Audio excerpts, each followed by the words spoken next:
खूबसूरत चुड़ैल की कहानी बहुत समय पहले एक छोटे से गांव के किनारे एक जंगल था जिसे लोग भूतिया जंगल कहते थे।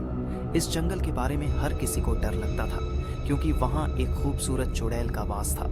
लोग कहते थे कि जो भी उस जंगल में जाता वह कभी वापस नहीं लौटता। इस चुड़ैल का नाम रुचिका था।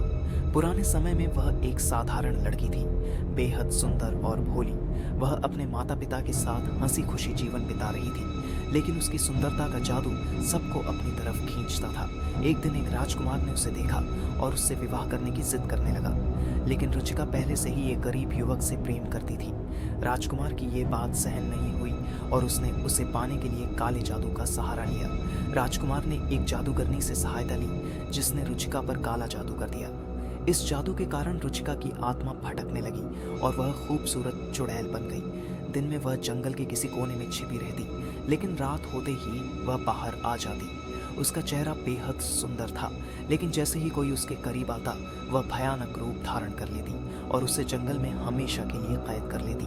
गांव के लोग इस घटना से इतने डर गए कि उन्होंने जंगल के पास जाना ही बंद कर दिया। लेकिन कुछ समय बाद गांव में एक बहादुर युवक विवेक रहने आया। उसने चुड़ैल की कहानी सुनी और निश्चय किया कि वह इस रहस्य को सुलझाएगा। एक रात विवेक जंगल की तरफ निकला। उसने सुना था कि चुड़ैल का असली रूप रात में ही दिखाई देता है, इसलिए वह तैयार होकर गया। वह जैसे ही जंगल में घुसा, अचानक एक ठंडी हवा चली और एक मीठी आवाज उसके कानों में गूंजी, कौन हो तुम जो मेरी शांति भंग करने आए हो?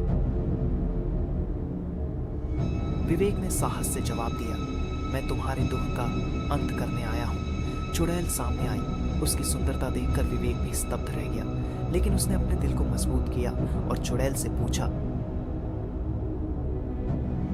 तुम्हारे साथ ये क्या हुआ? मैं तुम्हारी मदद करना चाहता हूँ। रुचिका की आत्मा विवेक की सच्चाई को समझ गई और उसने उसे अपनी पूरी कहानी बताई। विवेक ने वादा किया कि वह इस जादू को तोड़कर रुचिका को मुक्त करेगा।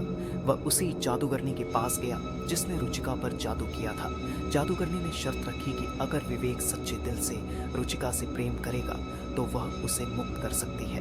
विवेक ने अपने दिल की गहराइयों से रुचिका से प्रेम किया और उस प्रेम की ताकत से रुचिका का जादू टूट गया। रुचिका फिर से एक साधारण लड़की बन गई और दोनों ने एक साथ सुखी जीवन बिताया। इस कहानी से यह संदेश मिलता है कि सच्चा प्रेम किसी भी अभिशाप को तोड़ सकता है और असली सुंदरता दिल में होती है, न कि बाहरी रूप में। अगर आपको यह कहानी पसंद आई हो तो लाइक, शेयर और सब्सक्राइब करना न भूलें।